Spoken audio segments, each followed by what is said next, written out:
You know, in less than 24 hours, a new Miss Grand International will be crowned, and we need to talk.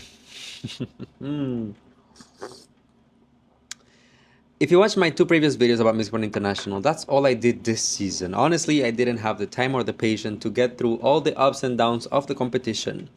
But I did still want to share with you guys, to some extent, my thoughts about who I think is doing well and who I think still has a chance about winning the crown. Usually I do the predictions, like on the 10th position, 9th position, 8th position. No. To be honest, I don't care so much this year. I care about who I think might be going home with that crown. So today, after watching the prelims and after watching a couple of things unfold on social media, I'm going to be sharing with you guys my final thoughts. This is basically my final prediction of who I think might be going home with the crown. As usual, this is just my opinion. It's an open conversation, so feel free to go down in the comment section and let me know how you feel about all of this as well.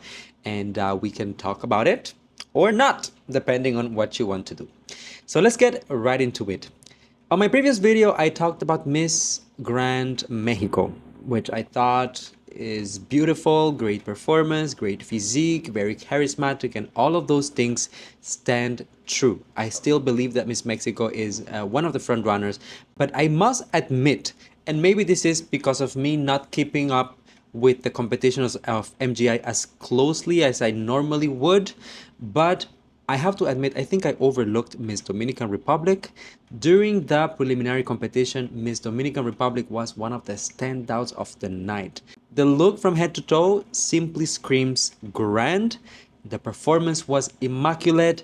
I am just in love with every single aspect of this woman. So if I had to pick one of the Latinas for finals, I would say that Dominican Republic slightly outperformed Mexico, in my humble opinion. Just as a bonus, I will add that I was also very impressed with Miss Grand Venezuela. I don't think that she's going home with the crown though, so I'm not gonna include her in this video like that, but I still wanted to acknowledge her hustle because it's real. Miss Grand Myanmar has clearly found a way to conquer the heart of pageant fans from all over the world, and coming already into Miss Grand, she was one of the fan favorites, of course by her people who are supporting her and clearly rooting for her and campaigning for her on social media. You cannot go on the Miss Grand page or anything affiliated to Grand and not see the Myanmar flag emoji in the comment section, which I think is a nice thing. It's so beautiful that the countrymen and countrywomen are showing up for their delegates, and more power to her. I do think though, in my previous video we had a little conversation about her age and whether or not she could carry the responsibility of the Miss Grand crown at such a young age. A couple of people left comments in my video saying that she's been working since she was a kid, she's in the industry, she's very independent, she's financially educated and whatnot, so she has what it takes. I get you. And you might be right. So maybe she is, capable of carrying it. But at the same time, there's a part of me who feels like she is still a child, a very grown up, beautiful, and fierce child. But nonetheless, I still see some of the traits of a younger person. She lacks some of the experience, some of the maturity, basically during the national. And I think that some of that was seen during the national costume competition. Even Nawat recently had a TikTok live where he was talking about some of the candidates that are front runners and that he sees doing well in the competition. And he talked about this and he said that maybe she needs to be a little bit more mature to be able to take the pressure a little bit better. And I'm going to be using that TikTok live as a reference a couple of times all throughout this video. Do I still think that everything is lost for Miss Myanmar? No, because the performance has just been immaculate from beginning to end since the moment that she started competing up until now. There have been no problems other than that minor thing at the national costume, but I think that the bigger thing here is that maybe she was crying backstage. I don't know how Nawat will like that and how we'll react based on that. So it's unpredictable. I mean, she gave us the performance worthy of a crown. Will the behavior take it away from her? Yet to be determined. That brings me to talk about Miss Grand Spain. Arguably, since the very beginning, one of the major favorites to win the crown of Miss Grand International, if not the biggest favorite in the fandom.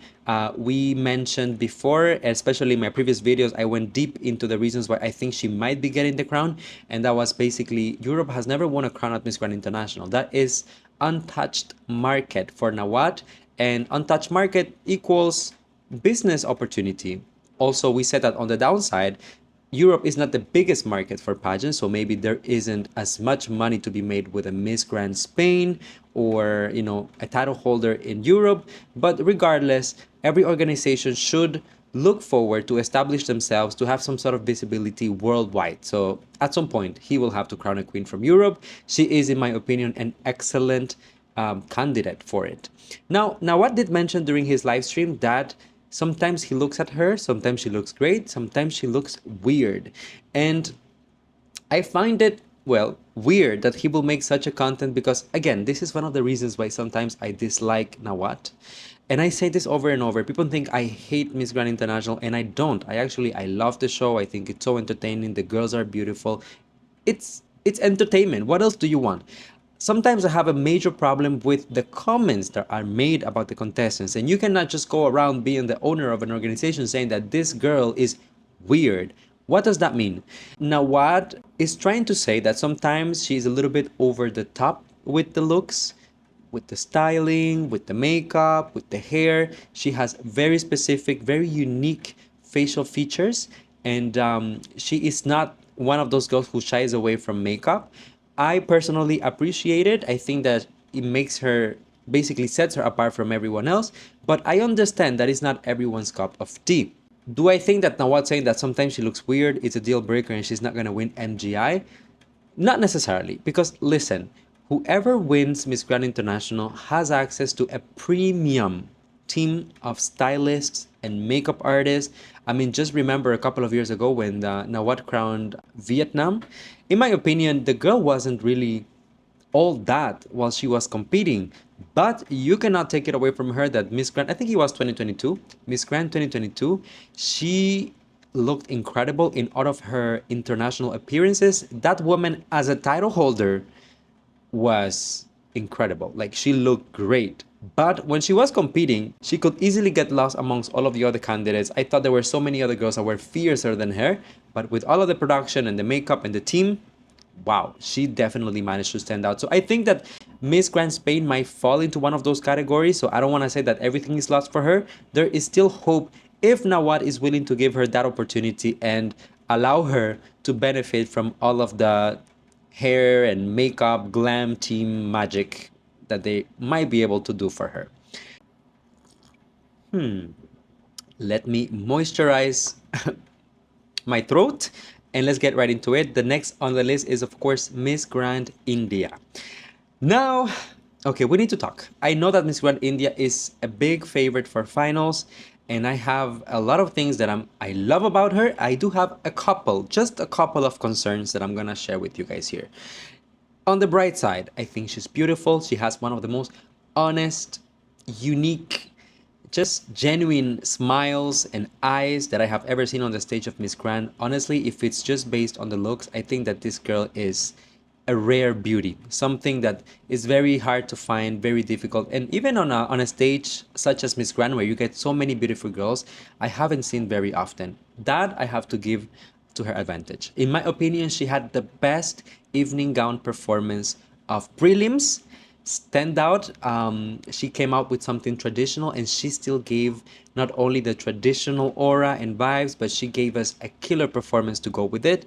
To be honest, when it comes to the swimsuit round, I was really in awe of her height, of how beautiful she is again and how she carried herself. But I did think there were a couple of technical issues with the performance during the preliminary swimsuit round. So I don't know. I just think that other girls who are considered frontrunners did a little bit better in that particular aspect. Still, we know that Nawat is the one calling the shots. This is not a deal breaker by any means. I don't think it's taking her away from the crown. Now, going back to Nawat's TikTok live, he did mention that he is concerned because she has so many followers and she comes from a country with so many people, but her posts don't get a lot of likes. And instantly, of course, all the Indian fans started freaking out. I kid you not, I received at least 5 DMs from Indian fans and Indian pageant pages asking me to go and like her content and like and share her videos and whatever to increase the engagement, to prove to Nawat that basically Indian fans can bring the engagement and the presence on social media. I don't think that Nawat is saying that this is a deal breaker and he will not crown her because of that, but I think he is precisely trying to ignite a fire under the fans' their ears to make them go and engage. That's what he wants. He wants the attention, he wants the clout, he wants the social media to talk and to basically put Miss Grand International in front of everyone. And the best way to do that is by scaring fans and being like, you guys are a lot, but I don't see a lot of engagement, so you better get going, right? So I think that in a way he accomplished what he might have wanted. In my opinion, she still has a chance to get that golden crown, and I wouldn't be surprised like at all if tomorrow she is able to get it. Now, the next girl that I want to talk about is Miss Grand Philippines, CJ Opiaza. I talked about her extensively on my first video, and I also had a specific video just about her because we're a lot of Filipinos here on the channel and you guys have your perspective, and I'm very familiar with Filipino pageants, so I feel very, very comfortable to go in depth and just tell you about my opinions. There's a couple of things that I would like to address about CJ. I think her performance during prelims was very good. I don't know for what reason people were doubting CJ before the performance. I heard so many people talking about the gown. The gown is not going to be good. It's not going to be that. Da, da, da, da. And then next thing you know, she showed up and she showed out on the stage during prelims. The gown was incredible. She carried it beautifully. Swimsuit round, she gave us absolutely everything, no complaints. And I told you guys about this. I mean, if you watch my previous video just about her, I told you guys that CJ is a master of her craft. She is not just an experienced beauty queen, but she is also a coach. She teaches pasarela, she teaches runway and walk to beauty queens. So you are getting not a rookie, not just someone with experience, but you are getting a mentor on stage, quite literally. Now it's funny because right before I started filming this video, I randomly just went on my Instagram and I saw this post by Mr. Arnold Vega Fria, who is the national director for Miss Grand Philippines. And of course, he is in Thailand at the moment. And he posted that he was having, during the national director's dinner, he got the opportunity to sit next to Nawat and talk to him all throughout the dinner. Now, knowing Nawat, the businessman that he is, I will take this with a grain of salt. I think it might be a hint that he is interested in crowning Philippines. Now, I don't want to get your hopes up. I know that Nawat is unpredictable and sometimes he gives mixed signs and mixed, so don't get your hopes up. But I think that Nawat, of course, there's always a business intention behind the queen that he crowns.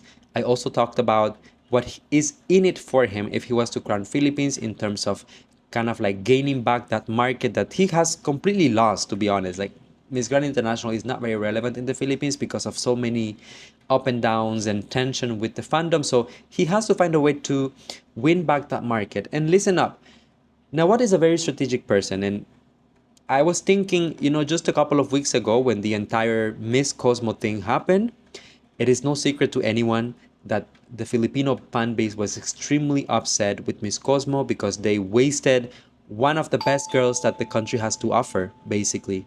Sorry, that was Nawat knocking on my door. Just kidding.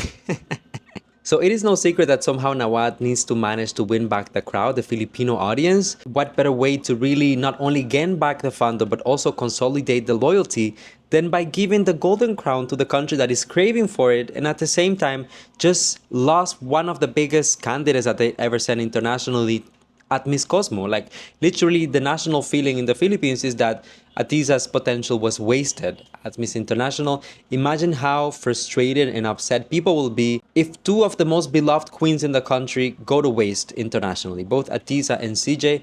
That will just be a crime. So I have a feeling that Nawat's business mind will not let this opportunity go to waste. I think that CJ might be coming home with the crown, but again, remember, don't take it from me. I'm not promising anything. I'm not predicting that this will be the outcome. I'm just saying that based on her performance and based on how things are aligning, I do think that CJ still stands a very solid chance of winning the crown in her own merit. Let me know what do you guys think in the comment section down below. Don't forget to like, comment, and share this video, and tune in tomorrow. It's the finals of Miss Grand International, so we'll find out on whether or not I'm right and if any of these girls are going home with the golden crown. Thank you for watching. See you on the next one.